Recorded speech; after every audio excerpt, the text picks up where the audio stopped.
people, welcome back to Albert J TV Q&A time with a slash podcast. Because usually when I do my Q&As, I'm doing it on my lonesome, but yeah, I've got two very special guests with me that I'm very happy to have on my channel. There was meant to be Ollie, but unfortunately he cannot make it due to personal circumstances, but wishing you well, bro.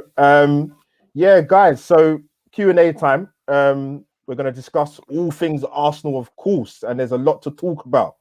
But before I do that, guys, if you're new to my channel, press the like button immediately. Actually, smash the like button immediately. Hit the notification bell when the content comes out, and Twitter and Instagram and all those things are linked in the description.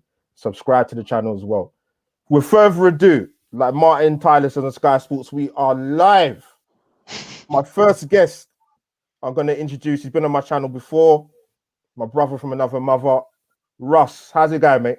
Not too bad, mate. Thanks. Yeah, not too bad. Apart from watching Arsenal, obviously, but yeah, not too bad.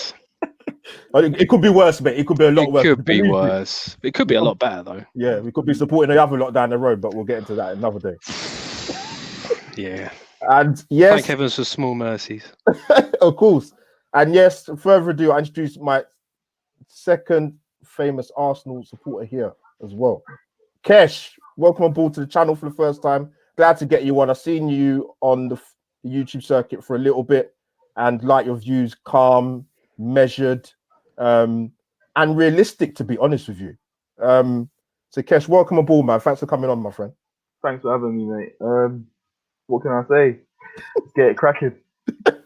That's right. Before I get into it, guys, where can get down to business? Yeah, Russ, where can the guys find you if they want to follow you, or Twitter or Instagram? Where's your Twitter handle, mate? Yeah, they can find me at RuggyBoy101 on Twitter, just Russ Morgan on Facebook. I'm also sometimes on the Mr. Arsenal podcast, Ryan Fletcher. He's got a good team down there. So if you can just go over there and have a look at what he does and give him a like and subscribe and everything, that'll be good. Yeah. Kesh, where can the guys find you, man, to follow you and hear your views, man? You can find me on Twitter. That is KeshAFC04. I'm also on the EGTV with my mate Igal. Yeah, big up Igal. Kesh, of course, man, of course. Guys, great, it was a pleasure to have you on, man.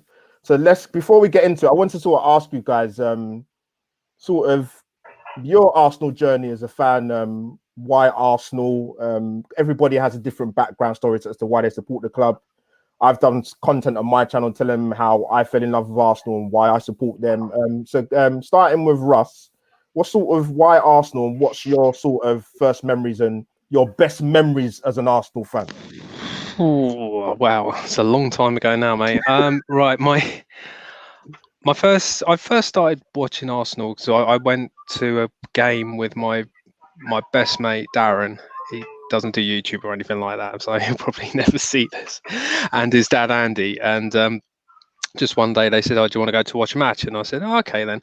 And this was back in 1993 at Highbury. I remember it vividly. It was Arsenal versus Southampton, and Paul Merson got the winner. And yeah, so that's not a long time ago, but it's a while ago. And I just remember that was the first time I've ever been to like a big football stadium, because I used to watch Slough Town with my dad and everything like that. My dad's actually a Spurs fan. But he is, so he wasn't too happy about it, but we never actually went to see Spurs or anything like that because he wasn't too fussed about going to stadiums and stuff like that. But yeah, that's basically it. I just went with my best mate and his dad, and that's how I got watching Arsenal. Okay, cool. Good story, man. Like I said before, I was actually born the year Spurs won the FA Cup. Can you believe it? Unbelievable. 81. It's a long time ago, man. But yeah, Kesh, coming to you, man. What's your story in terms of why Arsenal and sort of your first memories and your best memories as an Arsenal fan? I came to this country in 2002. Okay. Yeah. So at that point, I was about 7 years old. I just fell in love with Bergkamp, Henry, and Wenger kind of drew me in with just his charisma and everything. Yeah. And at that point, the only rival was Man United, and I'm the sort of person that my character, it draws me towards the underdog. Yeah. So I always felt like underdog. I was like, I want this battle, like Arsenal, come let's get it. Like, yeah, we're off to them, and then so just the players and everything. Like we had a great squad back then, so how could I not be attracted to that? Pretty football, winning football, and just the mentality of the players that we had. Like they were just winners. So yeah, and then my first game, I think it was against Old City. Listen, we got put into the wrong seats. We done a whole run around the stadium to then get there. By the time I got there, Denilson had scored, missed the goal and everything. I was like, oh, for God's sakes. I think the best moment I've ever experienced was when we beat Barcelona. Okay. Like, And just seeing Messi in the flesh and everything. My team beat a team with prime Messi in it. I was like, yeah, love it. So yeah, that was it, man. That's good, man. It's good. Like I say, when I get people on my channel, I like to hear your sort of reasons to why Arsenal. And it's fascinating to know, because, like I said, everybody has a different story, man. But guys, whoever this is is streaming on Facebook, on my YouTube channel, and on Periscope, Twitter. I will get through the questions that come in the comments, and me and my fellow Gooners will address them. But let's get into it. I've seen some of you guys obviously tweet about Arsenal's last result, the 3-0 defeat to Villa, but I've not actually spoken to you guys in person about it. I sort of wanted to get your thoughts on the team lineup, and was you happy with it, or what, or is there anything you would have changed? And also your thoughts about the game in general. I'm going to kick off with Kesh. So yeah, what did you make of the team lineup, my friend? And also, what was your thoughts about the game off the back of the United game? Going into the game, my idea was that we're going away, so we need to be a lot more expressive than we was against the likes of United. I understood the reason why we played like that against United, because we was the away team. So when you go to a away team, you expect your team to take the game to the opponent. And then when I saw the likes of us playing, the system that we're playing, and we're only playing a Partey and El Neni in there, I don't feel there was enough impetus going forward from that midfield in order to control the game. That's not a midfield that you put out to control the tempo and dictate the game. Yeah. The first goal gone in, I'm thinking, all right, cool, it's ruled out. But we wasn't able to gain control of the game even from that moment. And we went through the whole game with no actual ideas of how we're going to get a goal back. Like, there wasn't once where I thought, okay, we're going to score. It just didn't look that way. So we got to the second half now, thinking, okay, maybe the boys can come out and do something. Yeah. Then when you saw the likes of Partey coming off now, I thought, this is where it's all going to go wrong. Because not that he's our saviour, but what it is he gives you something that we haven't got in there, which is a bit of steel. Yeah, 100%. We then brought on Danny Ceballos and El Neni. That's not a combination that I can ever see working. Danny, he's good technically on the ball and everything, but sometimes you get lost in there with his positioning. So Villa was just cutting us apart. Every time they went forward, they looked a threat. Ross Barkley and Grealish just taking the game to us. At times there was stopping the ball and just playing with us, toying with us. It looked like men against boys. And that was the first time where, under Arteta, where I thought this team didn't show no fight whatsoever. It looked a complete different contrast to what the team was against Man United. Even though some people say, okay, Man United their midfield didn't really do nothing, but you've got to play what's in front of you. We actually tried to make that a game for ourselves. I didn't see nothing in that game that said that these players was putting up a fight or fighting for that badge. In terms of the Aubameyang, Lacazette, and Willian playing in their position that they played, I just didn't feel they had any connection in terms of link-up play. It was always Lacazette dropping deep. But when he drops deep, there's no playing around the corner or anything. It's always going back into midfield. So I just felt that there was just nothing going forward. And then when you get to the likes of Oldham, the moment they scored their first goal, it was just comical. You're on your toes, you're jockeying, but you're not actually making an approach to tackle the man. I didn't understand what that was. I didn't know what that was. It was either he's scared or he just didn't know what to do. And if you can't control that little situation there as a centre back at that level, then you can't play at this level. You can't play in this team. No, good points, man. I'll give you my thoughts after I let Russ come in, man. But yeah, Russ, I've not spoken to you actually at all in regards to this game. It's probably a good thing we didn't speak, to be honest. But yeah, what did you make of the team lineup? And also, what were your general thoughts about the game? Obviously, like I said to Kesh, coming off the back of a 1-0 win away to Manchester United. To be honest, I didn't have an issue with the lineup as such, because we beat Man United, just come off that. And I think all those guys sort of deserved another go just to see what they could do, because it's a positive result no matter how you look at it. I know Manchester United aren't in a great position at the moment. They're probably on par with where we are right now. But I would have, so I wasn't, as I say, I wasn't too bothered by the lineup itself, but we should have been more adventurous being at home from my sort of perspective. I wouldn't have minded if we'd played a 4-3-3 or something. Because playing two holding midfielders in a home game against, all right, it's Aston Villa, but they came and they had a game plan and they really just tore us apart. Yeah, we conceded in the first the first minute, didn't we? Although VAR actually came to our rescue for a change after 46 seconds. Yeah, exactly. But after that, the writing was on the wall. We were just so sloppy. There was no desire. There was absolutely no urgency. Our big players, especially up front, they're just not performing. They are just not. They're not cutting the mustard at all. I mean, Alba, Laka, and Willian are just woefully out of form, and they just look bereft of confidence. It's just something needs to change. I don't know what we're going to do about it, but we'll probably come on to that a bit later. Yeah. Laka doesn't link the play like, we could just take an example like Liverpool or something. They've got Firmino. Okay, he doesn't score a lot of goals, but he links 100%. Up with the wide players. Yeah. So, but like I said, he just doesn't seem to offer anything at the moment. And I don't know, something's got to change, and I'm sure we'll have a look at that later on. You make a good point.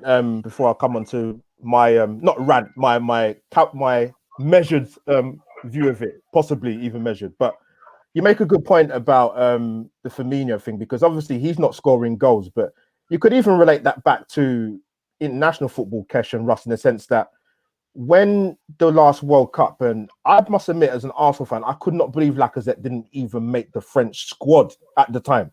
He's on standby. But Deschamps is been happy to continuously play Giroud for the good of the team, because I assume he offers a lot more. The guy played in more or less, I think, every World Cup match. Someone will probably drop in the comments telling me I was wrong. Didn't score a goal, but ended up being a World Cup winner. Deschamps is he's very loyal to Giroud, and he's a World Cup winner. So what can I say? But yeah, in regards to my thoughts about the game, oh my god. Well, I'm assuming hopefully none of you guys paid the pay-per-view price, because no. I'm not going to say any more than that, because I don't want to get the channel shut down. But yeah, I kind of mentioned this yesterday when I was on the Arsenal lounge with Kesh in terms of the team lineup. I wasn't too disappointed with it against Villa. I think he could have tweaked it though, in the sense that if you're going to play Saka, who we know is not a defender, yes, we played in there as an emergency left back last season, but you could have gone with a flat back four against Villa. I couldn't understand why he couldn't play that. Like you guys have said, as stressed, we are at home. We're playing against a team that have conceded 7 goals in 2 games. Yeah, a 3-0 home defeat to Leeds United, and yes, they came back and got 3 goals against Southampton, but they was 4-0 down at home. And the thing that concerns me even more, us as Arsenal fans, Kesh and Russ and the guys that support the club. When I was on another channel, same with Arsenal, big shout out, Dan Potts, who were the Villa danger men? We knew who they was before the game. We knew Grealish was going to be a threat. We knew about John McGinn. We knew about Ross Barkley. We knew about Douglas Luiz in the midfield. We knew this. This is not new. So it shocked me in terms of I said to Russ before we came on, Kesh, right, that Arsenal should be renamed Jekyll and Hyde FC. Our last 2 performances typify Arsenal. Yeah. I did not see that performance coming against Manchester United. I'll be honest with you. We hadn't won there in 14 years. And I did not see that. I knew Villa would be a tough game. I thought we was playing them at the right time off the back of they lost 2 games in a row. Yeah. But then they had nothing to lose. They haven't beaten us at the Emirates for 6 years before that. Back in the days of Christian Benteke. But I was shocked at how poor Arsenal was. And actually, it got worse as you went into the second half. Even though we introduced Ceballos, who's supposed to be our creative spark. Nothing party going off. That was a issue as well. A big issue. Because the thing is, you make a good point about the front 3. I want to talk about them in particular. It seems to me, whoever the combinations are, we're poor. There's no interchange. It's static. There's no movement. You can potentially criticize the midfield for that they're not getting no service. But sometimes I think that's an easy cop out. And I don't know when people talk about the international break, for example, because I want to move on to the next sort of topic, but I welcome the international break of open arms. I was kissing the floor, guys. I needed the break. Forget about the other Arsenal. I needed the break from Arsenal. People were saying, "Oh, no, we need another game to come quickly." I'm like, no, we need a break. Well, that was like Arteta, though. He said he wanted to play a match the next day just to get out of his system. Russ, I think the guy's crazy. And I like Arteta, but he shouldn't have said that. Because the thing is, when you're playing a run of continuous games, sometimes as a head coach, maybe you should obviously take the time to look back on how your team plays over a course of a game. But I think with the international break, look at the first 8 weeks of the season, look what's gone well, which has not been many positives, and look what's gone wrong. And what can I do to fix it? So for me, the international break was imperative. Yeah, that's my rant over, man. But I feel sorry for Partey because he's played 4 matches, he lost 3 of them. Yeah, played 8, won 4, lost. We can't even draw games now. But yeah, let me come on to a few comments before we move on, guys. Let's see what people are saying. Wow, there's quite a few here, man. Let's go up. Yes, Rich. We need to get real. We were poor versus City, Leicester, and Villa, and United. United were just terrible. We need to play much better. The next 3 games are massive now. We need to improve. Spot on. You know what it is, guys, Russ and Kesh, right? I said this before. For me, the warning signs for Arsenal was the home game against West Ham. Yeah. The very, very early warning signs. Yes, we caught to get lost because we got the W and we got the 3 points, but we were poor. West Ham should have come out of that 3 points, come out of that game smiling because they were much better than us. Let me go to another more comments, guys. Guys, please hit the like button and subscribe to the channel and follow my esteemed guests on their social media. Their names should be there. Let me read a few comments. GK, thank you. I don't think we were poor against City. We had chances 1v1 with the keep and where we're missing them. We lost to a bogey goal due to poor keeping by Leno parrying it. Let's not beat around the bush. Man City are another level, aren't they? They could beat us with their eyes shut. Yeah. Let me hide that. Let me see what other comment we got there. Another one from Richard. City had another gift. They needed it. Yeah, I don't think City got out of third year personally. Didn't need it. They did it. Yeah. I'll take GK's point in the sense that if he was talking about chances, which we did have, we had some, even though we didn't play amazingly well against City, we had chances to get a result in that game, man. I think what annoyed me about the City game a little bit, guys, I don't know if you agree, Kesh, Russ, and the people in the comments. We're 1-0 down. There's about 5 minutes to go. We bring on Lacazette. I don't know. We obviously brought him on before that. He's playing in a withdrawn role. We're 1-0 down. Like, what's the urgency? I don't understand what's. Yeah, there is just no urgency whatsoever. It's just what's going on there. Let me get a lot of the big players we've got are just letting the game pass them by.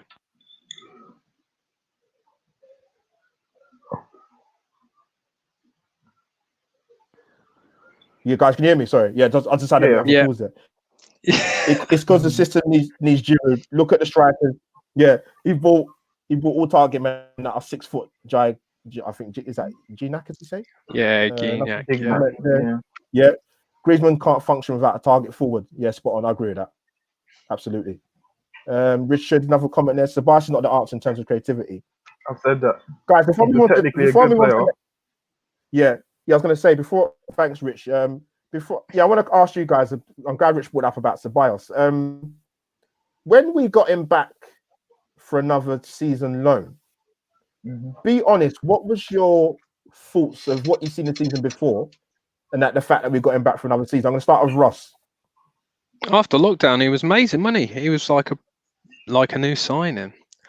I think after lockdown, he was one of our best players, to be honest, mate. He was creating, he was dribbling, he was doing everything. But yeah, this season he's been in and out of the side. He seems to have been dropped in favour of El Neni. I just think it's just consistency, really. He needs a run of games. Yeah, we'll move on to Pepe later on. He needs a run of games. There's a lot of players that are they're in and out of the side, and it's not helping them build any confidence. So Ceballos, he's not that number false 9, is he? He's nothing like that. He's not creative in that way. He works hard, but yeah, he's not the answer. I agree with Richard. He's not the answer to the creativity issue we have at the club. Cheers, Russ. Kes, what's your thoughts on Ceballos? Like I posed the question to Russ. For me, he's not a 10. He's a number 8. He sits deep and he gets on the ball, but he's not the person who's going to make that final ball to the striker. Yeah. He's the person that's going to play it to the number 10, for instance. But when we was already targeting Partey, I didn't see the purpose of getting Ceballos because they kind of do the same sort of job. They got on the ball and they're trying to move it. Only difference is Partey brings you a bit more steel. When it came to the summer transfer window, I actually thought he was not going to sign him. I thought that was it. I thought he was going to get Partey and then we were going to try and get a different sort of profile to go alongside Partey. 100%. But what I feel is they only decided to get him as a stopgap because they didn't want to go out and splash the money and get the required targets that we needed to get. 100%. Yeah, Ceballos is not going to run between the lines or anything like that. No. He's not that type of player. Quickly, my thoughts about Ceballos. Thanks, Kesh and Russ, about that. I said this at the time. I don't know, Russ, you might have been on my channel when I said it, but I think with the system we played last season with the 3 centre-backs, it allowed people like Xhaka and Ceballos to play better because they had more of a protection behind them. Because if you can't play better in that system, then you shouldn't be in the team. Xhaka or Ceballos. But when we signed Ceballos for another season, I'll be honest with you, I wasn't exactly breaking out the bunting.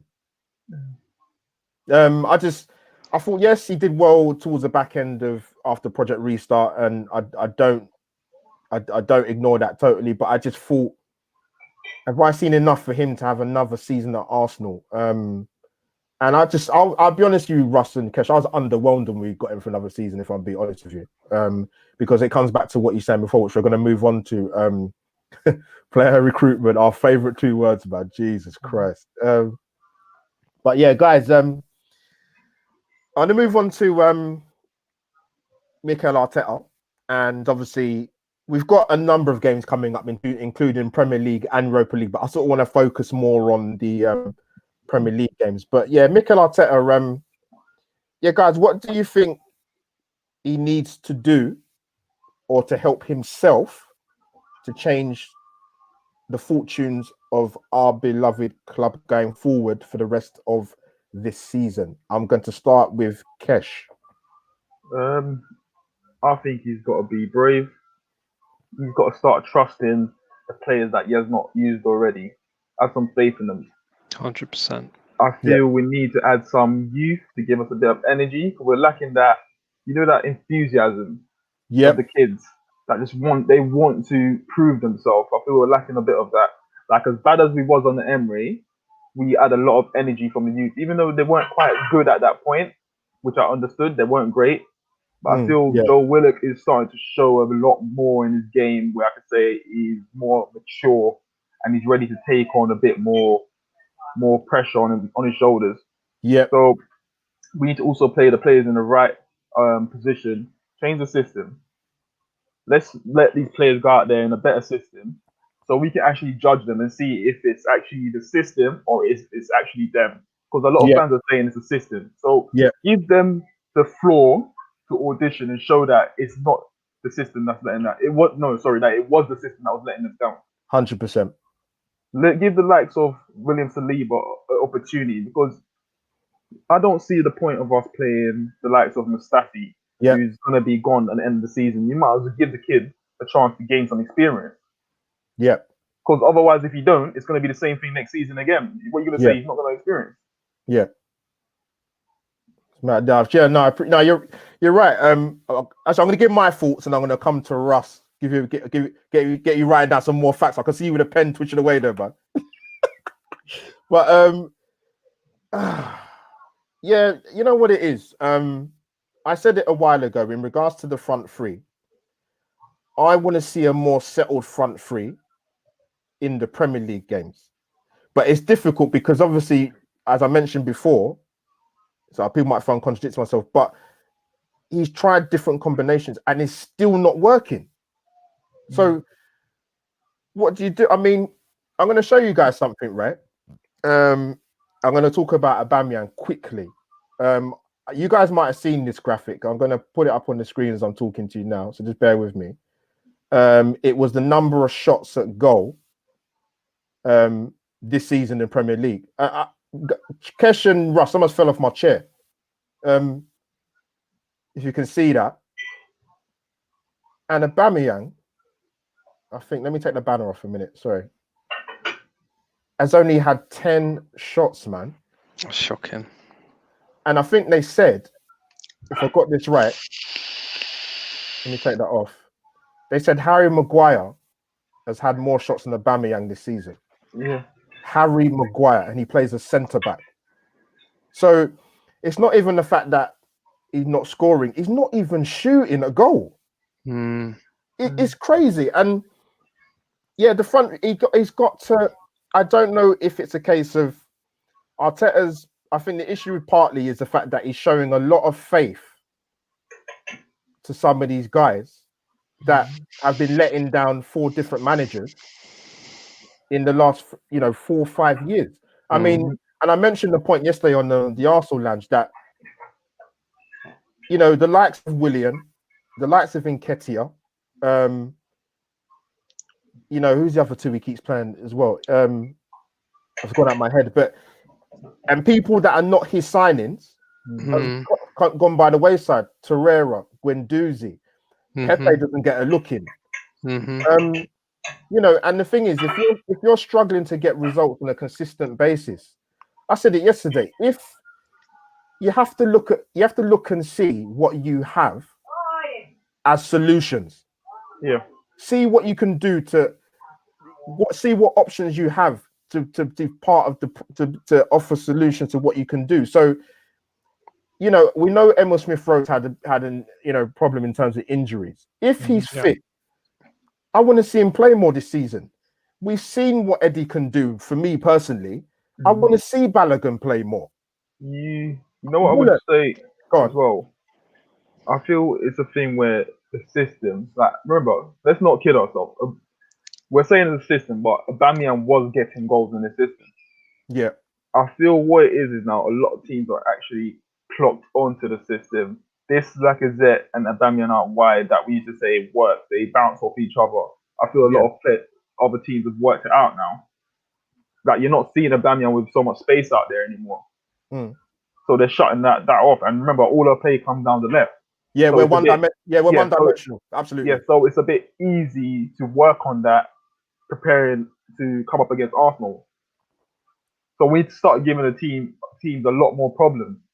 Yeah. And that's why I feel Aubameyang need to go up top, because a guy with such clever movement like him and his pace is gonna have centre backs on their back foot. Yeah.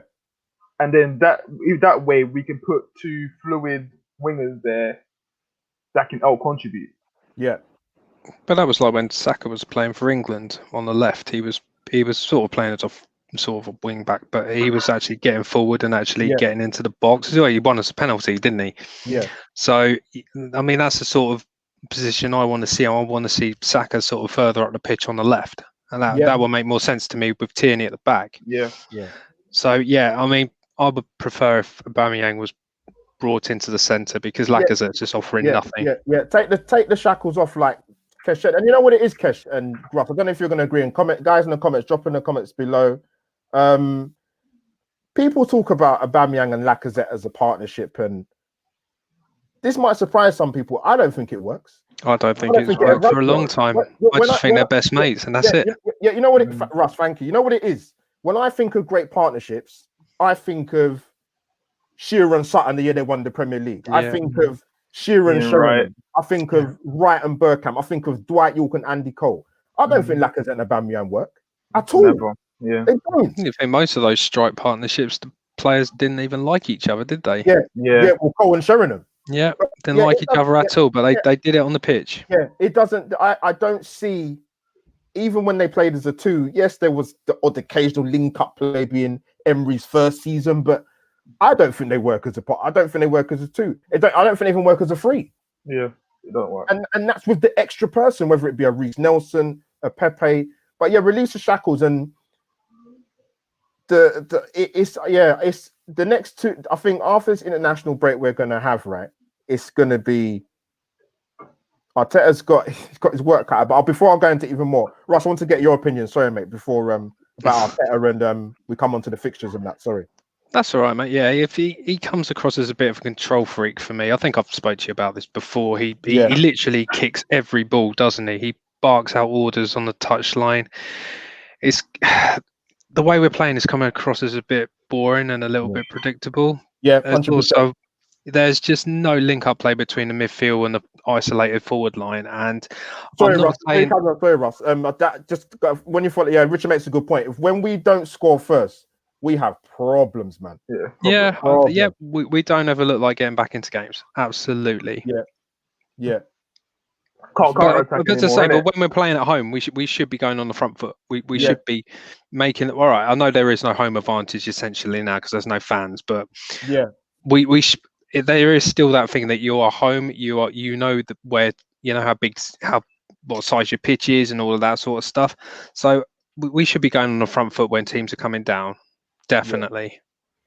It's mad, Kesh. I'm gonna before we move on to the next topic. I don't want to sort of finish up on it, but I want to show you.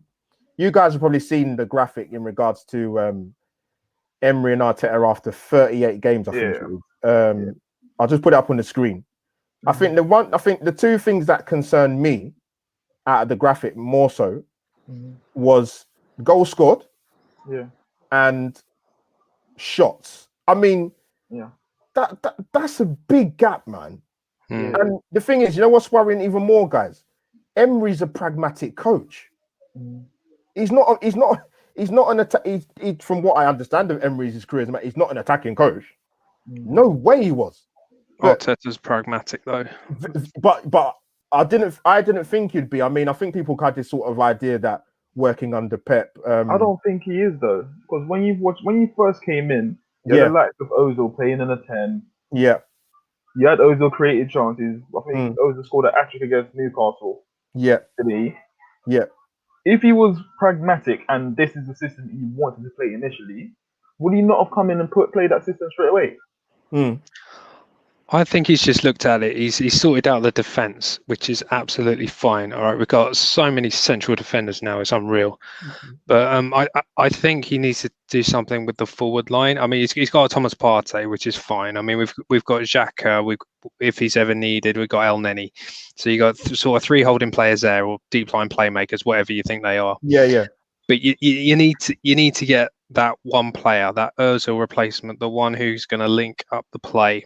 But also, I think, as I said before, I think Saka going onto the left, waiting for Martinelli to come back.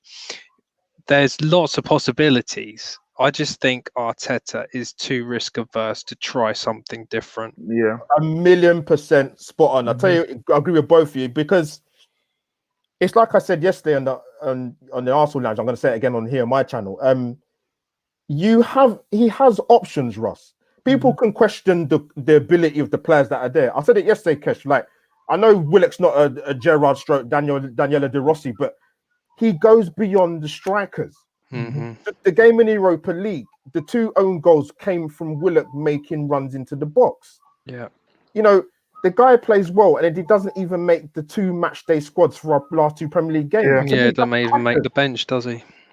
The Saliba situation, which I have to touch on with you two guys. Before I come to that, in regards to our next 3 games, Premier League games, that is. Jesus Christ. We've got Wolves away, who are not going to be on the back foot.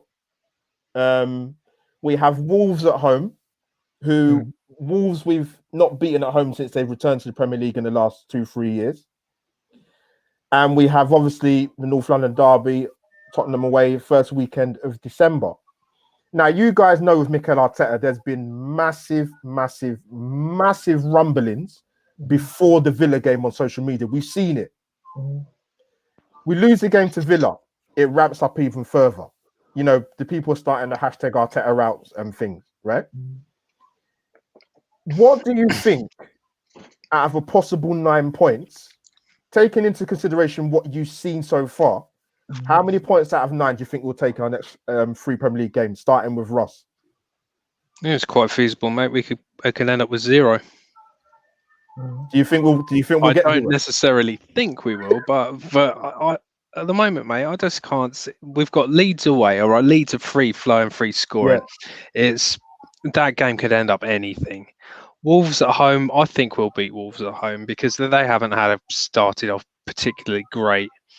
Spurs away, Spurs flying, absolutely flying. They're doing well in the league at the moment. They're winning the Europa League matches as well. That'd be a tough ask to beat them at their place. How many, bruv? Be honest. Be honest. Tell me what you think. Out of 9 points, what do you think we'll get? 4 maximum. I said the same as well. I said we'll beat Leeds. We'll draw at home to Wolves. And I think we'll lose to Tottenham. I think it's the other way around. I think we might draw with Leeds. We'll win at home to Wolves, and then I think we'll lose to Spurs.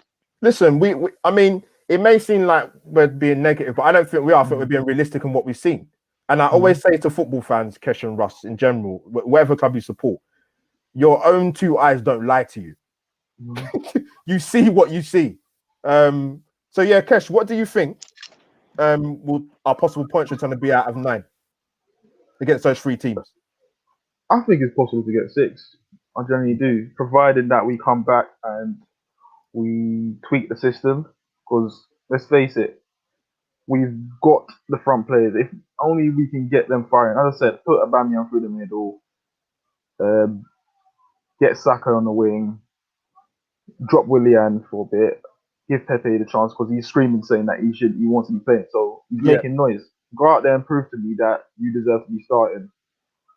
Yeah, that's spot on. And the thing is, like, I understand Arteta coming out saying he wants a complete performance and a 90-minute performance, but then that's a bit difficult for Pepe to do that in the league when you've only started him in 1 Premier League game.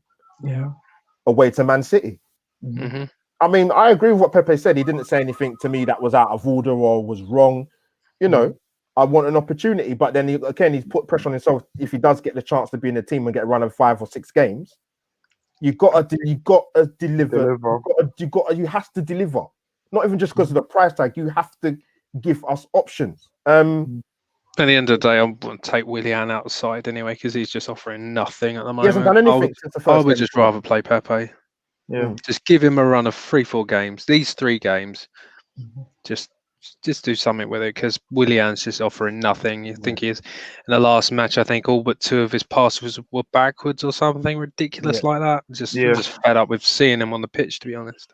Yeah, guys, I'm going to quickly tell you I was doing a bit of research as I do last time. If I'm wrong, drop me in the comments, but I'm sure I'm not if my maths has let me down. But I was looking at for the entire, like, I was looking at Premier League only assists, right? For Premier League teams, the whole squad.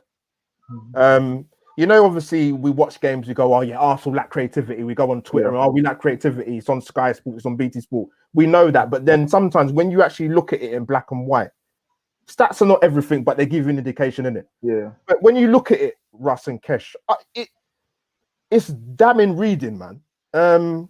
So I looked at in total the Premier League assists. Liverpool, Man City, 69 assists each. Leicester City, 48. Chelsea, 46. Manchester United, 43.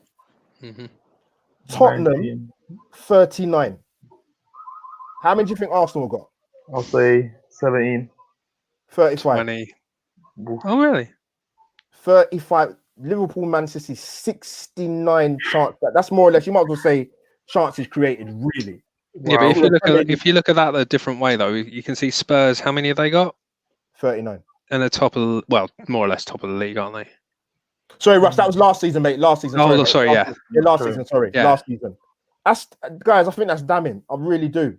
Mm-hmm. It'd be interesting to see what they are for this season so far. That would be interesting. You're right. But I did that for last season, mate. And even more, Harvey Barnes of Leicester City had more Premier League assists than any other Arsenal player last season. Harvey Barnes of Leicester City. Doesn't surprise me at all, mate, and to be honest. And Russ and Kesh, bear in mind, I don't know, Leicester fans, if you're watching, drop in the comments down below. I'm not sure Harvey Barnes plays every week.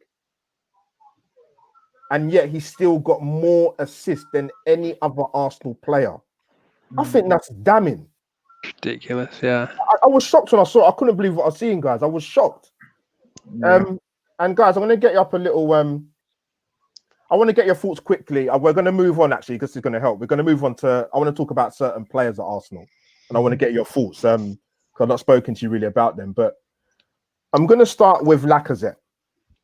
I'm going to put a graphic on the screen of... He's probably... Russ, you know what? You might want to turn the shirt around, mate, if you don't score any more goals. But no, Bishop will score before he does. I'm going to put a stat on the screen for you guys. You might know this already about Lacazette. His time at Arsenal, Premier League, 103 appearances, 40 goals. All competitions, 135 appearances, 51 goals. I'm going to give you a breakdown of when he joined Arsenal, the goals he scored. This is all competitions, by the way. Joined us in 2017, 2018. And bear in mind, we only got Lacazette because Atletico Madrid were on a transfer ban. Yeah. 17 goals in all competitions first season, 2017, 2018. Following season, we got smashed by Chelsea in Europa League finals, we will know. 19 goals in total. Last season, all competitions, 12. This season, 3. With Lacazette, it's a strange one because he scored against the big teams. But if you actually look at how many of those games he scored in against the big teams since he's been at Arsenal, have he actually won? That's the first thing. Secondly, for me, whether you I've played as a striker, I play semi-professionally, so I like to think I know a little bit what I'm talking about. But when you're out of form, for example, one thing you always do, you go looking for the ball, rightly or wrongly. Yeah. Sometimes you get 4 or 5 chances in the game. Sometimes you get 1. Sometimes you get half a chance. Sometimes you have to make your chance. Yeah. He misses too many gilt-edged chances for him to be in this team. Facts. Yeah. Even the Atletico Madrid game that we played in Europe, was it the semi-final? He missed some glaring chances in that game.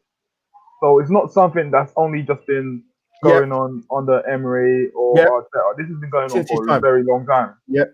And against big sides, you're not going to get. You may only get 1 chance a game. And when we first got him, everyone was sort of heard the whispers. You know, this could be potentially be our new Ian Wright. But if you look, he was never going to be that. No, I don't, but you know, people talk on social media and it happens. Yeah. But when I look at those sort of his stats for him,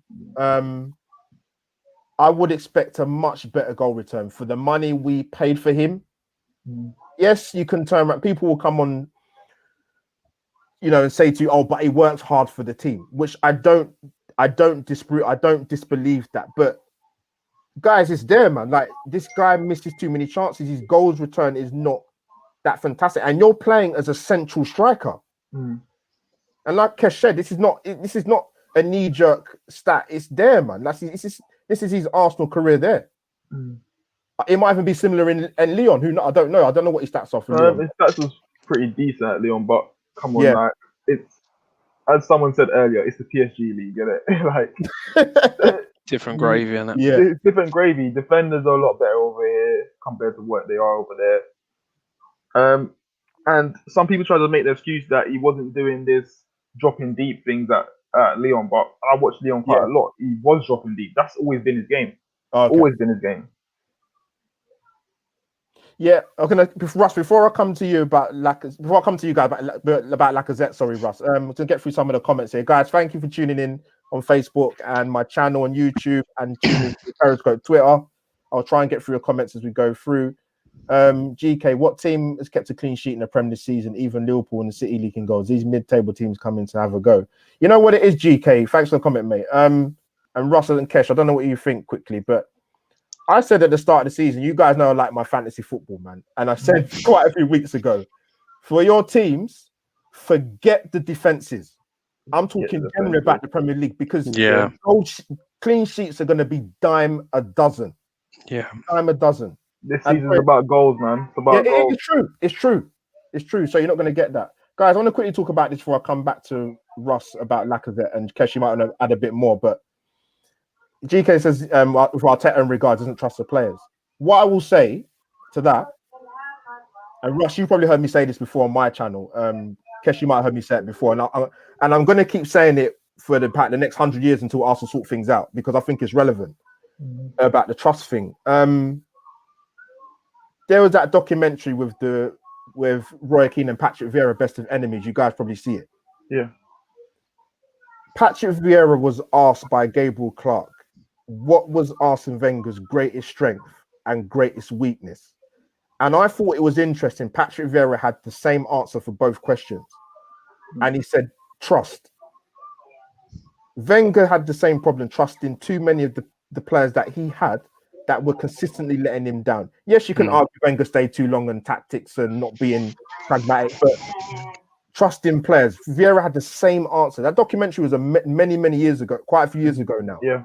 And I said at the time, Arteta is going to have to realize very, very quickly the players he can trust and who are not going to take this side forward. Now, with a core group of players, he's trusting them and putting them week in, week out. Why? He's falling into the same trap. Yes, you can talk about recruitment. That's a whole nother issue, which is part of the problem why we're struggling this season, because we didn't address what we needed to do in the summer, and as we have done for so many transfer windows. And I'm not confident going into January we're going to rectify that. But yeah, we'll come on to that another time. But yeah, sorry, Russ, I want to mention about your thoughts about Lacazette, mate. Sorry, mate. Yeah, I don't really. He's not an elite striker. I don't think he ever was. I don't think he ever will be. He does drop too deep at times. He should be near the box ideally to get on the end of stuff, but he's not. He's just dropping too deep. He's trying to link up play, but it's just not working.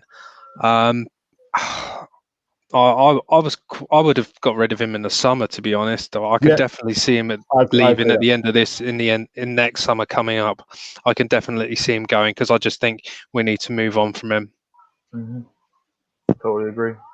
Yeah. Well, so let me get through some comments, guys. Kesh and Russ, thanks for your views, man. We're 92 out of. We're 92nd out of 92 in the league for second half. It's terrible. Second half chances created. Even the team bottom of the Premier League 2 are creating more than us. It's terrible. I think I said that stat, Kesh and Russ. Yes, Arsenal in the Premier League are 15th for goals and shots, ranked 15th in the league.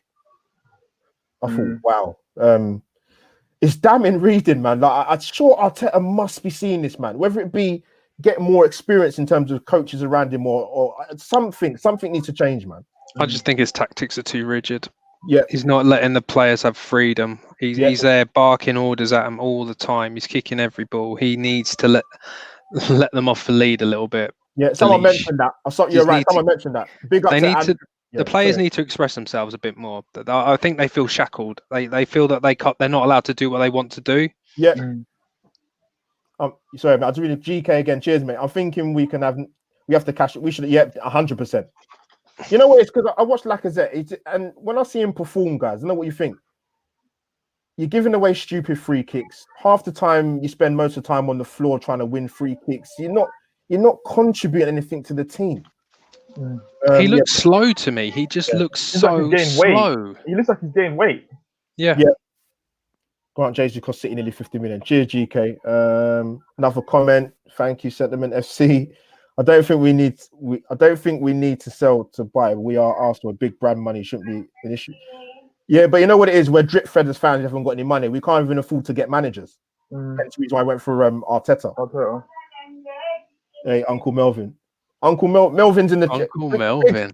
Big shout out to the guys in the chat, man. Rich, Melvin, GK, Sentiment FC, Ryan, if you're in the chat. Thank you, guys, man. So, guys, next player I want to sort of talk about. Guys, like I said, please hit the like button, subscribe to the channel, and follow my esteemed gooners on their social media. I want to talk about William Saliba.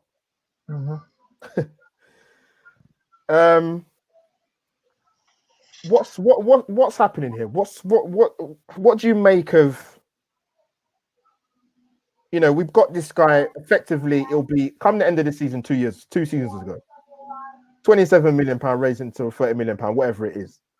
Built as the next big thing. Obviously, he was partnered with the guy from Leicester, Fofana. Plays in a 45-minute warm-up game against Milton Keynes at the start of the season. I think played in a warm-up game in the 2 closed behind doors games before the start of the season. I think, if I've got that right. Brentford, yeah. Yeah, and we haven't seen him since anywhere near the first team. This is unbelievable. So yeah, I'm going to start with Russ on this. What do you make of the situation? I think it's a mess. Yeah, I feel really sorry for him. I mean, he's come in playing like first team football in the French league. I know that's not great, but he's come from there. He missed out on chance on playing in the cup final, didn't he? That was a mess. Yeah, he's here now, and basically he's playing with the under 23s, and I feel so sorry for the lad. His head must be in so many different places all at once. We should have either sent him out on loan or he should be playing. I agree. What do you? Yeah, go on, Kesh. Go on. You add to that. What do you make? I agree. He should be playing. As I said, like you can play a senior player. You just keep costing you games, keep costing you points. Put him in. When you can just play a youngster that you've gone out and spent almost 30 mil on, which doesn't add up to me. Which goes back to recruitment because we complain about money, but then we buy a 30-year-old. We said we need a centre back, but we loan him straight back out. The same summer that we bought him. It doesn't make any sense whatsoever. Play the kid, give him the experience and the confidence, and let him grow. At the end of the day, you paid 30 mil for it, so he is our future. Yeah, you told us that's our future. So why is he not playing? Why you got a guy like Mustafi who's actually running down his contract and will be gone out the door for free in the summer? Madness. It is. It's the thing that I couldn't understand. Like it was pretty clear. Obviously, Arsenal didn't do it in time, which doesn't reflect well on them, that he was going to be sent out on loan. Then it was too late. We're going to keep him. And then potentially could go out on loan in the Championship. I said, what is going on at this football club? Who is making the decisions? And you've got Mikel Arteta saying, maybe I should have put him in the Europa League squad. Why wasn't he in there anyway? Yeah. I mean, look at the group we're in, for crying out loud. Dundalk is in there. No disrespect to Dundalk. Rapid Vienna. Mulder. And he can't get a game for Arsenal. Yeah. It's crazy. Yeah, I think that one actually frustrates me the most. More than Pepe, even. Oh, ridiculous.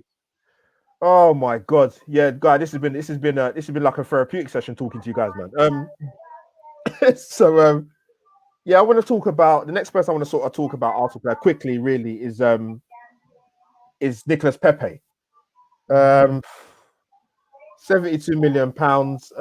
If I was rating his season last season, to be honest, out of 10, I would have given it a 6. I've seen the comments there. Mr. Arsenal podcast, Russ saying that Saliba lost his mum. Now we understand that, Ryan. We understand that he lost his mum when he's had bereavement, but we're talking about this in terms of the fact that we have defenders at the club that are not good enough to be in the team, and yet are still playing. But we can't seem to give this kid a chance on the pitch. Yes, he's going to make mistakes like he's young, like Arsene Wenger made in that quote about youngsters making mistakes and players being in the teams. I understand that. Let me just quickly read this.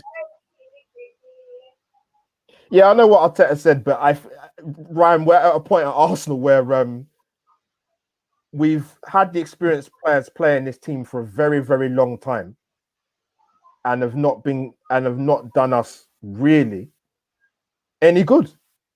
And it's not a knee-jerk reaction; it's over a sustained period of time. So I get the Saliba thing in terms of losing his mum, and that's a fair comment. Yeah, he has lost his mum, but the way we seem to be treating him doesn't really seem to be helping either. Because I would have just sent him back to France. Yeah, I mean, if Arteta can't see him playing, then what's the point in him just rotting in the under-23s, playing Gillingham and rubbish like that? I mean, sorry if there's any Gillingham fans watching, obviously, but he just get him out. Just send him out on loan. That's what I would have done. Just send him out on loan. Hopefully, he goes out in January, comes back next year, better player.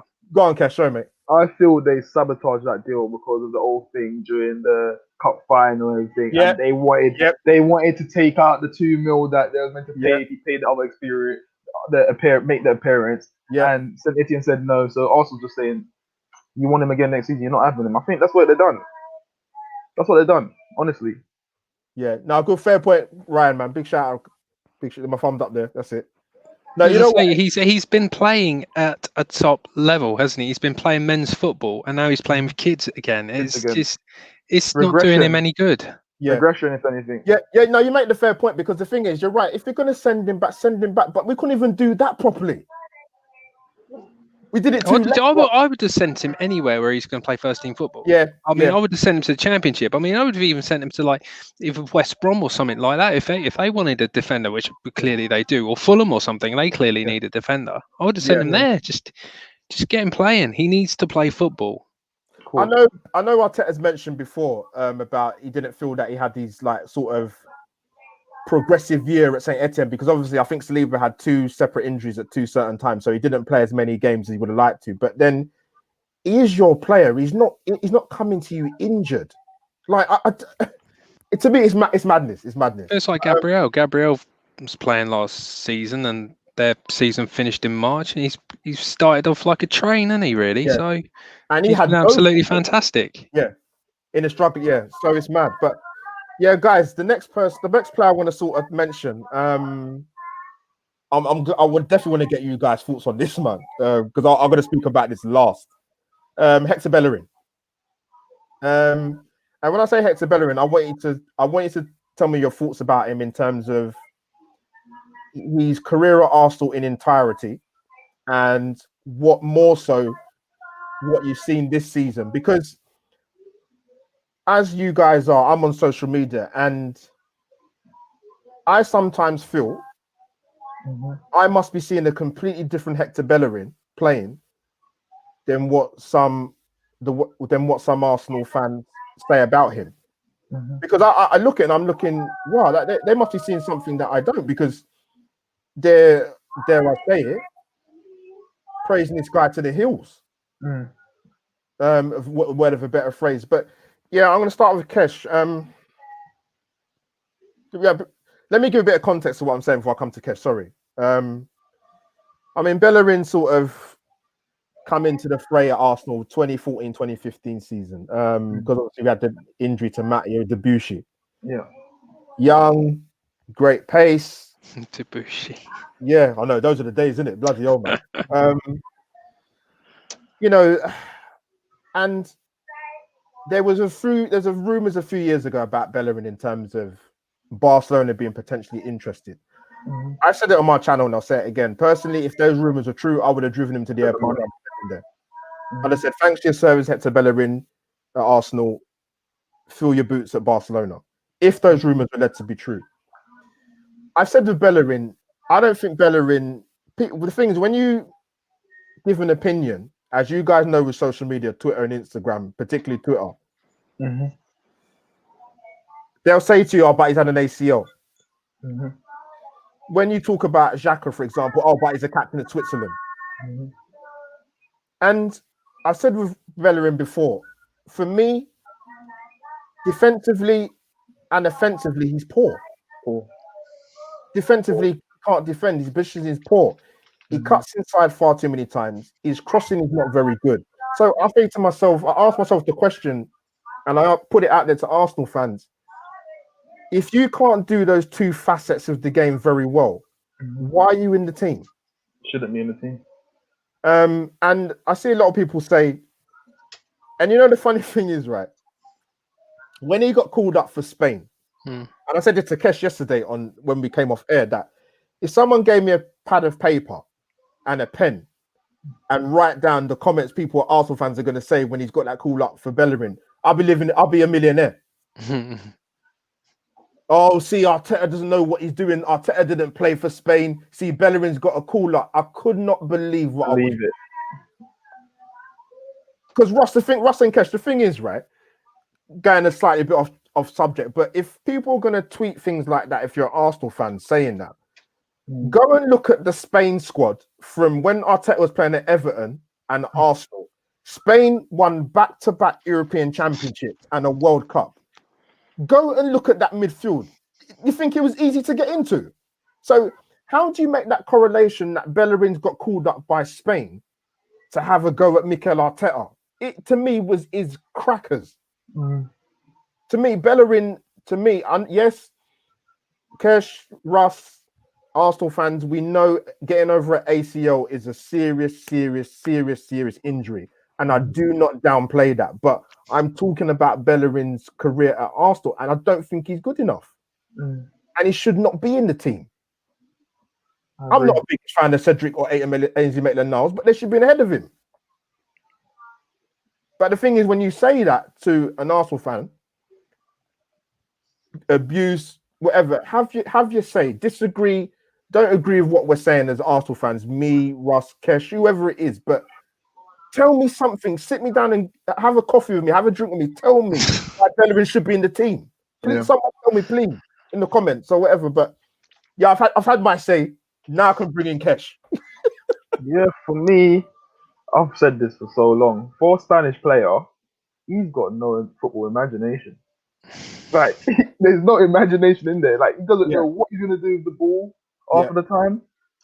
And to be a fullback and can't cross, bearing in mind he was a winger when he first came to this club, people forgetting that he was a winger. I would expect you to at least have the ability to cross a ball. Yep. Now, his last good season was what, 2015, I think? He broke into that Arsenal team really effectively 2014-2015 season, yeah. Yeah. So that was like his best season. Yeah. Then the season that I saw him got ripped by Elder Costa. Yeah, he's got a lot to work on, I didn't see the improvement. Yeah. But I feel that stems from the club. When we bring in youth players, sometimes we tend to give them that belief that they are the main starters. And then I feel some players, not Saka's one of the ones that actually kept humble and kept working on he keeps working on his craft. Yes. I don't feel Bellerin continued to do that. I felt he just felt settled and felt, this is my position. And it goes back to saying we don't have competition spread across the whole team. So then complacency falls into people's games and they just settle for what they are.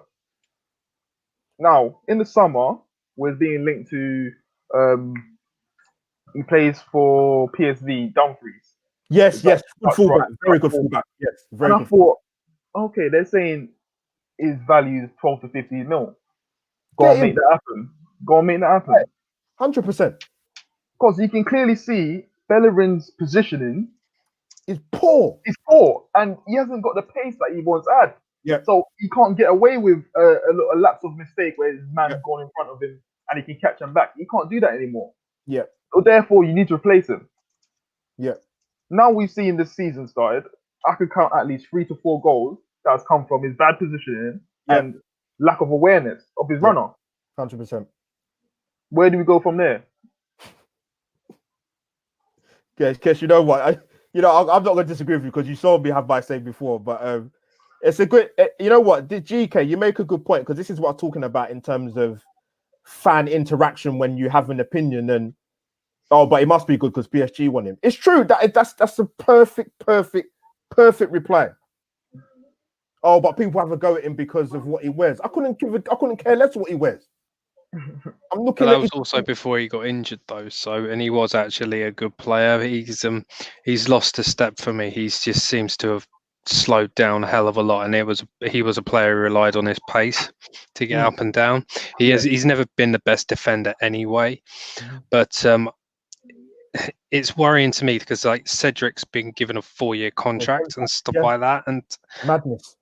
Ainsley Maitland-Niles, he must be thinking, why didn't he just leave in the summer? Because he's not even getting any minutes. He's playing for England more than he is for Arsenal. They condemned. The only reason why they gave that contract was the valuation that Wolves was trying to get him for, and they thought, well, this is an English player. We can surely get more from him. So why not offer him a contract and then see if we can get rid of him next summer? I guarantee he probably won't be here next summer. Listen, like I said, you know what it is, Ross. I said this to Kesh yesterday, right? Otherwise, on the Arsenal line yesterday. With the bet, like I've been championing, like most Arsenal fans, from Dial Square and from Dial Square, he said the same thing as well. Andrew, And big shout out to Andrew, man. Max Aarons, man. Like people go, oh yeah, but he's from Norwich. There's always what is it? Russ, you're about the same age as me, and I've always said this, like. Kesh, I think I know how old you are, but I'm not going to bait you out. I don't know what it is. I don't know whether it's a generational thing. Arsenal fans watching this live stream now, tell me if I'm wrong. I'm 39, right? I never knew at any point as an Arsenal fan where I feel like when you talk about certain players, wanting certain players at Arsenal as an Arsenal fan, we've turned into snobs, man.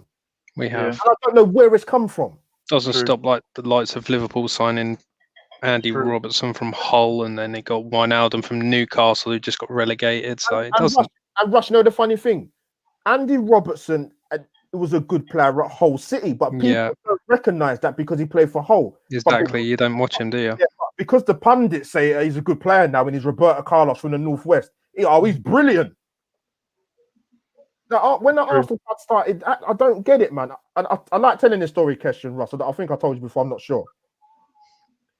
I went to the Europa League game at home to Napoli, and we won 2-0.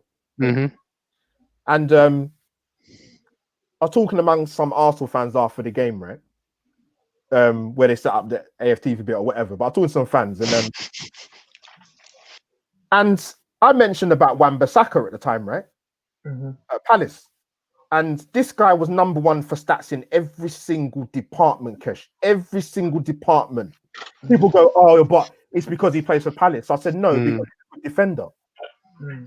Like what? Because he plays. When you play for Man United and you're a defender, when you play for Arsenal, defender, your first prime objective is to defend. Doesn't matter if you play for Palace or not.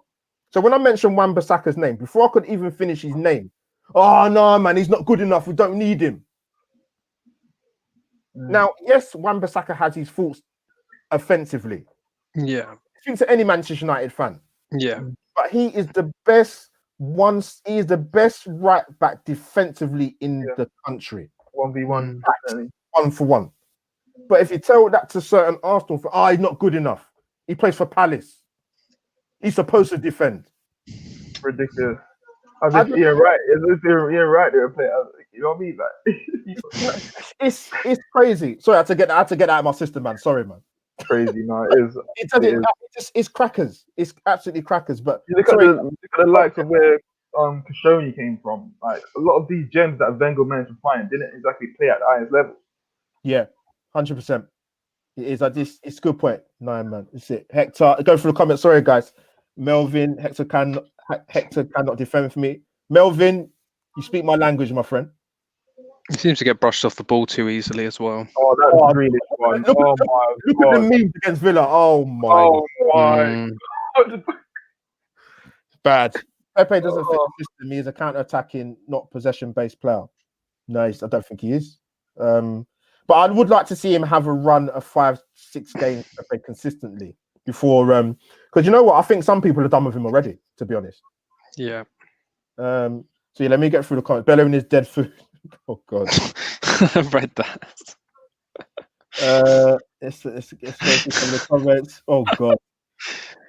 He doesn't eat dead food. He's vegetarian. Bellerin swagger jacker fashionista. Okay, cool. Our best 11 when everyone's fit. Richards put a team in Leno, Maitland-Niles, Louise, Gabriel, Tierney, flat back 4, El Neni, Thomas Partey, Saka, Pepper, Uber, Martinelli. I'll be very happy with that, Rich. Rich, thumbs up, bro. When everyone's fit. Yeah. And then slap on Willock with about 20-30 minutes to go, man. Let him just run through defenses. Eddie Nketiah. Oh, 6 years later, he still can't defend or tackle. Where's the progression or focus? 100%. Sorry. Yeah, I think the injuries did hamper his progression quite a lot, though. No, I get that, Russ, but I look at it before the injury and he was poor. Poor. I think he had that pace, didn't he? So he could.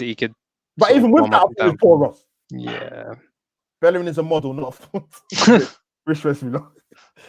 hasn't lived up to expectations 100%. Rafa, do you guys think that any player with pace can play fullback? Not about pace. Niles isn't even. It's not about pace. I don't think Niles isn't even a fullback. And no, he's not. I don't think it's about pace. Look at Philippe Lahm. He wasn't the. No, it's about position awareness. Literally. Yeah, it's true. So yeah, what was I saying? So no, what's the next I was going to talk about? Sorry, lost my train of thought now. So yeah, they're going to come towards the end of the podcast. Guys, drop your questions. We've got about 5 or so minutes left. We're an hour and 12 minutes, and I thought we'd done all right. Got through a lot. Yeah, guys, hit the like button. Please subscribe to the channel. Follow my guys on social media. Please do. Yeah, I want to end on a positive, if that's possible. I want to talk about. Sorry, big shout out to Scotland qualifying for the Euros, Euro 2020, even though it's next year, because obviously they won't change it. But anyway, commiserations to Northern Ireland. Tough playoff semi-finals, but got the job done. Yeah, positive note. Talk about our main guy, man. Our I don't know what you call him. Left back, wing back, right of a free, left of a free. Saka, multi international player, man. Multi-positional, multi-talented, multi. Yeah, he got man. I wasn't aware. He got man of the match for the performance against Ireland. I actually thought it was out of him at the time. I said I think is that of Saka and Jack Grealish. Saka was excellent, man. Got forward, good end delivery. Gutted he never scored, man, because he got into some good positions, man. Yeah, the one he rushed. Yeah. I was glad to see Southgate actually put him in a position where, he played him in, like a wing back last time, but yeah, he's a bit nervous at being. But yeah, big shout out to Bukayo Saka, man. One of 2 players who's been a positive for Arsenal this season, i.e. Gabriel, and the other being Bukayo Saka. Guys, what do you make of? What's your thoughts of Bukayo Saka's performance the other night for England? Starting with Ross, sorry.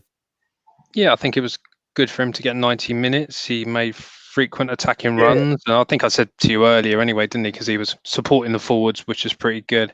And he was getting into box and ultimately got us the penalty. It didn't really matter by then. The game was up. But yeah, I was pretty impressed with him on the left.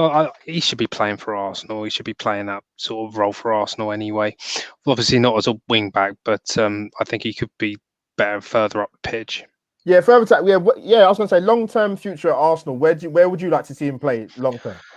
It's hard for me because when Martinelli comes back, I would prefer to see Martinelli on the left wing because I think he could offer more. I don't really see Saka as a sort of playing in the middle. I just don't see him as that sort of, not that sort of player, but I don't see him there. My ideal thing would probably be if Martinelli could push more central, sort of up front. I could probably see him working as a striker, and then Saka probably on left wing. But we'll have to see how that sort of goes in the future. Yeah. Okay. Cool. Kesh, what did you make of Saka's performance the other day, and like, where do you see his long-term future at Arsenal in terms of his position? I thought he played quality. He was shining with a lot of confidence. It's just a Saka I know, like a young player that believes in his ability. You know what I think helped him? Grealish. Yeah, without a doubt. But That's you the just sort see of the way player he we plays, need, really. and you can see the way he Grealish, plays, definitely. and you just see that he's very mature for his age. For a player that's only been playing for probably a year and a half, 2 years. Like he's looking like an experienced pro. Yeah. In terms of his long-term future, I see him on the left. Like he's got the ability to beat his man. I see a lot of people think that he can play a 10, but I don't see it personally. Yeah. I don't see it personally. I think he's good at running at his man. I'm not so sure about when it comes to picking out the final pass as of yet. Yeah. But the way he takes care of the ball is incredible. Yeah. Like, his balance is unbelievable. And I said before, I think long-term future at Arsenal, before I go into it, guys, drop your questions and comments in so the guys can answer, and get your questions in, please. I've got not too long now left the Q&A or podcast, I'll say. I said before with Saka, I think long-term future-wise, I actually think I actually long-term future, I think on the right of a free. A front, if you're going to play a front three, he can play on the right of a free. He's playing it right, yeah. He can play right. Yeah. Obviously he's left-footed, you can play him on the left, but Russ, before quickly touching on Saka, I'm glad he got a fantastic performance against Ireland. And yeah, I thought he was excellent. I think he deserved it. It's either him or Grealish for man of the match. But yeah, Russ, like you said, listen, I would love Jack Grealish at Arsenal, but whether I don't think that happened. But no. A quick point about Martinelli. I think I just wanted to say, obviously, before he got injured, even Arteta wasn't really showing that great a faith in him, man. No, he wasn't playing very much, was he? Right? I think it's because of the injury, though. As I said, like before that, Kesh, before that. He played against West Ham. There was a few games he wasn't. He played when Aubameyang was out, wasn't he? Yeah, that's when he played. That was when he played the most. Yeah, and then he played against Chelsea, and then obviously after that he was dropped. But I think obviously if you look at the way he went onto the surgery, I think it was after the last game they announced that he's gonna have to have surgery. I feel there was a niggle there, and it just wasn't sure if they should risk it. At the end of the day, if he is a young player, and if that's the case, you don't want to risk him, do you? Yeah, I understand that. But he was right. I mean, that's goal he scored against Chelsea. I mean, that was brilliant. Another level, wasn't it? I mean, I can't wait to see him when he gets back. Right, let me try. No, it's true. So, guys, I wanted to sort of wrap up, but I was going to ask you, in regards to one question was about Arteta. Let's play devil's advocate. Let's say we only take 3 points out of the next 3 Premier League games. Does Arteta's job come into question? And before you answer that, I'm going to come to Kesh first. Take on board of the mood of the Arsenal, the rumblings in the last, because this has not just been overnight. The people have sort of been circulating this for a while. And, I think even if I go back to Emery's time, for example, and I'm going to say it, because you had people that were so diehard Arsene Wenger, I think they wanted to see him fail. Yeah. And Emery didn't help himself and was probably Russ Kesh maybe 2-3 games away from winning in Europa League and get us top 4 in his first season. Yeah. That might have, some Arsenal fans, they might not have outwardly come out and said anything, but deep down they'd been thinking, bloody hell. Yeah. I'm going to throw out that. I do think that. I think Emery, I think the fact that Emery did the way it sort of ended. Yeah, the way it ended was awful because it was like, but we could have made top 4. Yes, 100%. But yeah, with Arteta, sorry, Kesh. It's strange because Arsenal, obviously, we had the manager for so long and Wenger for 22 years. And then obviously Emery lasted 18 months and then we've got Arteta in. But do you think it's unfair or justified in terms of potentially his job being under threat? Bearing in mind the next 3 games. I think on the fan side, yeah, because the fans would know what they want. But in terms of the backroom staff and that, I don't see it happening. Because then it's gonna be on their head now to then go and sack a manager and find another one. And then even from that, the ones that do want Arteta and he's gonna be complaining, they're gonna sit back and think, so what's you lot's actual plan then? Yep, 100%. Are we gonna do this the exact same way? We're gonna bring another manager in and we're not gonna give him full back in? You make a good it's like it's exactly like the Oli situation. Yeah. I feel for Oli to get sacked, you'd have to go, say, 5 to 6 games consecutive loss before they even consider sacking him. I understand results are not great right now. Yep. But if I don't see Arteta going consecutive games, more than 3 consecutive games without winning.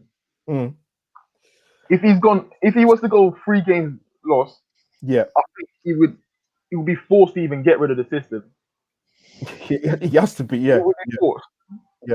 And even from now we've gone into the international break, even from the last defeat, he would have to be an insane guy to come back with the same system. Honestly, I'm waiting to see. I think you're right. Every Arsenal fan is intrigued. I'm intrigued with what he's going to do. I am. I think we all are. I think Russell great. Yeah, Russ, what's your thoughts quickly, mate, on Arteta and the pressure that's just coming his way? It will. If we lose the next 3 games, there'll be a lot of fans will turn on him, which I think is very unfortunate, really. I mean, I would just wait until the end of the season, review it. If we finish any lower than 8th, then I think, his position needs to be reviewed. We don't want to become one of those clubs that just changes managers every 18 months just for the sake of it. We can look to Liverpool again, just say that Klopp finished his first season wasn't that great, but then after that sort of all improved, and then ultimately they won the Champions League and then they won the league for the first time in 30 years. So I'm not saying Arteta's the second coming, but we've got to give him time, and I'm certainly not going to be calling for him to get given the sack. Even if we lose the next 3 games, I'm just going to stick behind him and hope and just reassess it at the end of the season. You two make very good points, man. Because the thing is, like I said earlier, Arsenal, we haven't got enough money to buy players. So if we ain't got enough money to get managers either. Exactly, you're not going to be able to just keep sacking managers and paying them off 10 million quid or whatever it is. It was the risk, the gamble. Pepe was the risk, the gamble. So, like Kesh said, he's right. It's these next when we come back for the international break. He's got some serious thinking to do, Arteta, man. Seriously. It doesn't help that he doesn't know his best 11, whether that's injuries or not. He doesn't know his best 11, and that's apparent to me. But I was going to let me go for the comments before we wrap up. I want to thank Kesh and Russ, my Arsenal bros, man, for coming on, man. There's a lot of comments. You guys, let me go for the comments quickly. Jesus Christ, man, there's a lot. Sentiment FC, we Arsenal should have got Evans, Sionchu when we had the chance. I think Evans didn't want to sign for us, did he? I think we were interested. He just didn't want to come down south. Sionchu's a very good shout, 100%. Rich, he's going a great show. This, thanks, guys. Yes, Kesh, man, you got some love from Rich, man. Wow. Anytime, man. Just send me I praise a positive channel. Yeah. Rich doesn't want me on there anymore because I'm too negative. Right, here we go. GK, cheers, bro. I wanted Reece James. A good point. I'm going to quickly talk. I mentioned this yesterday on the Arsenal Lounge. Russ, I was saying about in terms of we've known right back has been an issue at Arsenal for a long time. Yeah. Well, I think it has. When you look, look at the likes of Max Aarons out there, Tarek Lamptey at Brighton, Russ. Yeah. Look at Reece James playing for England the other night. He would walk into Arsenal team at right back. Yeah. But I wanted Reece James when he loaned to Wigan. Wow, thought he was better than Aarons in Championship. I mean, to be fair, I'm surprised that Max Aarons is still at Norwich. I thought someone would have snapped him up in the summer. Yeah, in Aarons Championship, don't think he would have got the chance at Chelsea. Reece James is doing bits, man. He's good. Willock is a good athlete. Not so sure about footballing ability though. Fair point, but you need to give him the chance, mate. Arteta needs to give him a chance. At least he progresses the ball. You can see what he's doing in the Europa League matches. Andrew, you're late, but bro, well done, mate. Thanks for tuning in. Go on, Andrew. Andrew always tunes in for the last 10 minutes. Greetings, Andrew. Yeah, of course, man. Russ has got a twin brother. So Richard, that's it. Multitasking, mate. We got Russ from there, Andrew there, mate. Good shout again. This over and over again. Martinetti played in the first game after Uber returned against Burnley. Saka was left. Uber central, Martinelli on the right. It didn't suit him on the right, and he left after that. Yeah, it's right. Yeah, he played on the right, and he just really did nothing. Rich, book of knowledge, man. So I like Rich, man. We should have seen a lot of Arsenal, man. We should have made top 4 under Emery with a worse squad than we have now, 100%. If he doesn't change system or personnel when we play poorly in the next 3 games, Arteta, he's going to be under. When he say pressure, I'll put that in capital letters. I think he's under pressure now. Yeah. Arsenal's a big club. You're welcome anytime, Ross. Guys, thank you for the comments. Thanks for the comments in the chats, the questions. Rich, Russ, even though you're in here in the podcast, but I'll thank you in the chat as well. GK, Sentiment FC, Ryan, Andrew. Who else is there? Loads of people there, man. Good. Yeah, thanks for tuning in, man. Appreciate the support. Kesh, thank you for first time coming on. Let me know where the guys can find you, my friend. So you can find me on Twitter. That's KeshFC04, and you can also find me over on the EGTV. Yes, guys, check it out. Russ, my guy, where can they find you, my friend? Yeah, mate, just find me at RuggyBoy101 on Twitter, Russ Morgan on Facebook. Also, I'm sometimes on Ryan's channel, the Mr. Arsenal podcast. That's where people can usually see me. I like to just give shout out to over and over again, Positive channel, Rich's channel, and also Andrew's got a good channel. But thanks for having me on, mate. It's been great, and it's nice to meet you as well, Cash.